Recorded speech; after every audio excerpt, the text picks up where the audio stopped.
Assalamualaikum warahmatullahi wabarakatuh. Gimana kabarnya teman-teman, sobat-sobat peci miring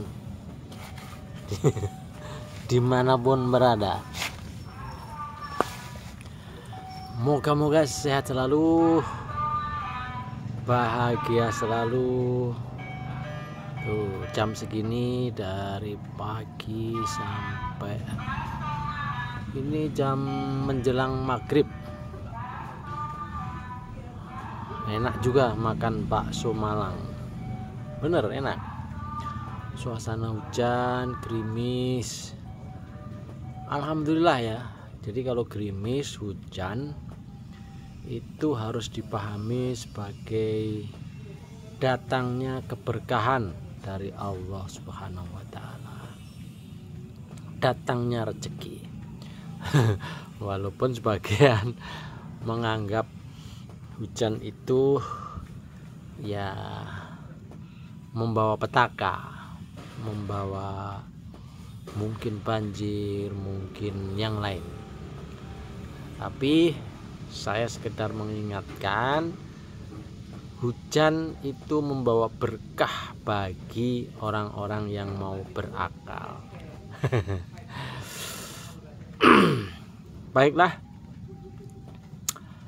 hari ini ada pertemuan antara Anies Baswedan dan AHY.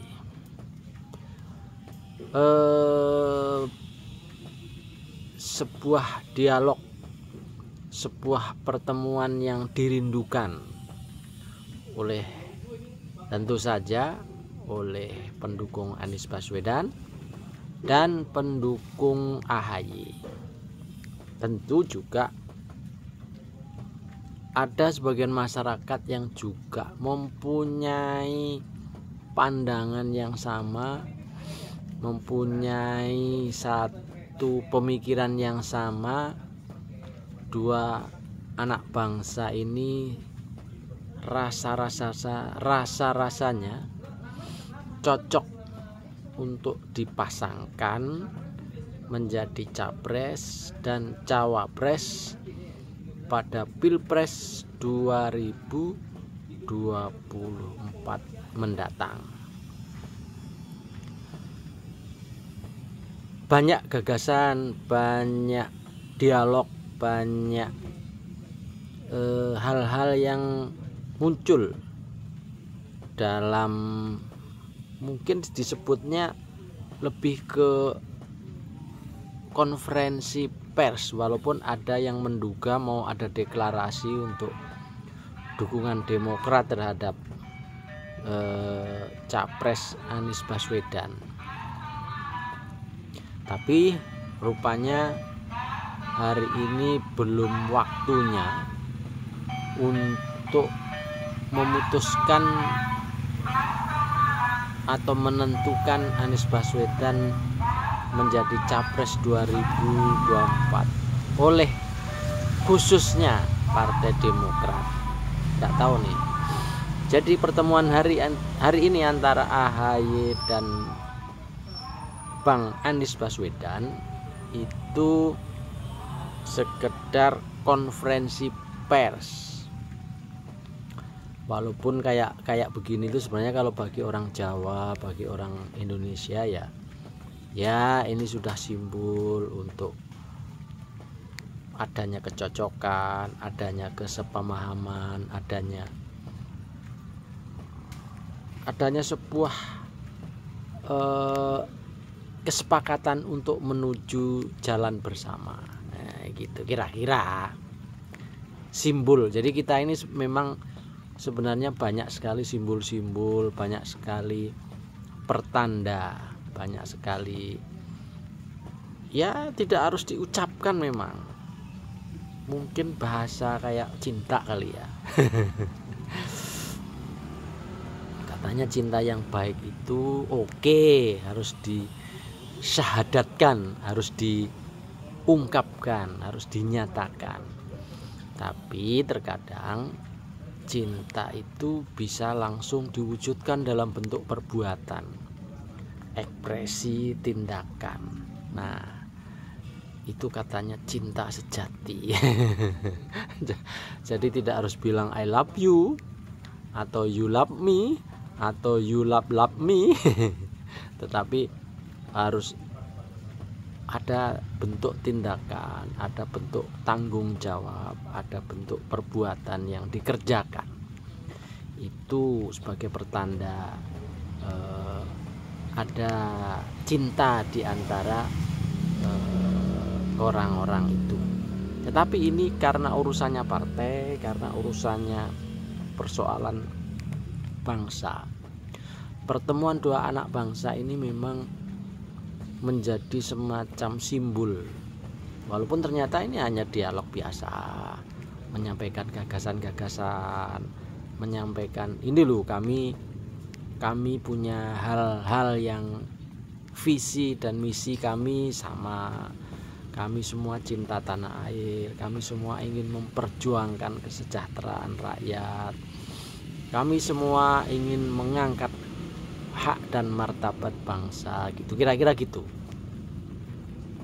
Bahkan ketika Bung Anies Baswedan ditanya soal visi dan misinya tentang pendidikan, yang ada penanya yang mencoba, kok sepertinya visi misinya Bung Anies ini kok tidak tercermin di dalam pidato hari ini, katanya gitu. Ya dipertanyakan soal SDM, kurang membahas masalah sumber daya manusia, padahal Bung Anies kan pernah menjadi menteri gitu. Tapi ternyata Bung Anies Baswedan ini punya sesuatu istilah saja, ini menurut saya sudah membuat diferensiasi atau membuat yang cukup menarik. Tidak mau menyebut SDM sebagai sumber daya manusia, tetapi ingin mengangkat kualitas manusia. Jadi ini juga sudut pandang yang menarik juga ya terhadap gagasan-gagasan, ide yang dibangun oleh Anies Baswedan itu. Jadi kalau banyak orang menyebutkan Anies pandai berkata-kata, loh, seorang presiden itu bahkan zaman Bung Karno itu setiap minggu ditunggu loh pidatonya. Pidato itu kan berarti kumpulan kata-kata. Jangan sampai seorang pemimpin, mohon maaf, di zaman Bu Mega banyak diam, banyak, ya kan, jadi ini sebenarnya mau kemana nih negara, mau dibawa kemana? Jadi juga saya kira memang pemimpin harus pandai berkata-kata.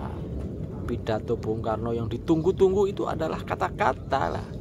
Setiap minggu konon rakyat di desa-desa, di pelosok-pelosok kota, di hutan, di mana-mana di Indonesia ini, zaman itu tahun-tahun awal-awal kemerdekaan itu banyak menunggu pidato dari Bung Karno, pidato yang memberi semangat, memberi inspirasi, memberi pencerahan, memberi gairah. Nah, saya kira Anies Baswedan ini punya bekal itu, yaitu pandai berkata-kata. Nah, kalau nggak pandai berkata-kata, yo mohon maaf ya, jangan jadi pemimpin. Bagaimana memotivasi rakyat, bagaimana menjelaskan persoalan yang dialami bersama, dan bagaimana menyelesaikan solusi-solusinya. Nah, itu semua adalah hasil dari olah kata. Dari olah kata, olah data, kemudian nanti bisa ke arah hal-hal yang menjadi solusi bangsa. Jadi seperti itu kira-kira soal orang barangkali akan berkomentar bahwa Anies hanya pandai berkata-kata. Tapi dari apa yang ingin sampaikan saya hari ini, memang akhirnya banyak orang yang semacam menyimpulkan bahwa Anies AHY rasa-rasanya akan berjodoh untuk maju, satu menjadi capres, satunya menjadi cawapres. Ini persepsi orang, ini pendapat orang, ini mungkin juga keinginan sebagian banyak orang. Tapi saya sebagai pribadi, saya tidak melihat ini menguntungkan. Karena kalau ini Ini kan ibarat satu kolam ya. Ini dengan Nasdem, Demokrat dan PKS kalau kemudian mencalonkan AHY sebagai cawapres, ini hanya kalau dalam hal suara ini kita hanya akan mendapatkan 20% dari total suara nanti dalam Pilpres. Nah, kalau saya mungkin agak berbeda. Jadi soal cawapres ini baiknya harus melibatkan dari pendukung non 3 partai ini. Jadi kalau ingin bertambah suaranya, ya saya kira perlu mengambil tokoh di luar dari 3 partai ini. Artinya mungkin 3 partai ini kan punya calon wakil. Kalau capres saya kira semuanya udah, tapi kalau calon wakil saya kira perlu diambil dari luar. Mungkin pokoknya dari luar, jangan dari 3 partai Nasdem, Demokrat dan PKS. Ya kalau sudah disebut-sebut misalnya Kang Emil misalnya, itu kan sekarang dari Golkar ya sebagai wakilnya Bung Anies, saya kira nah ini agak gimana begitu. Atau alternatif berikutnya yang sudah banyak juga disinggung oleh banyak orang, yaitu Ibu Khofifah Indar Parawansa. Jadi 2 orang ini saya kira akan mampu menambah jumlah suara nanti kelak jika sudah benar-benar beradu dalam Pilpres mendatang. Jadi gitu opini saya hari ini, pendapat saya hari ini terhadap ada sebuah peristiwa konferensi pers antara Anies Baswedan dan AHY. Saya kira ini menarik, menjadi simbol, menjadi ya tanda-tanda bahwa negara bangsa akan ada perubahan untuk masa yang datang. Saya Peci Miring Ahmad Bahar. Assalamualaikum warahmatullahi wabarakatuh.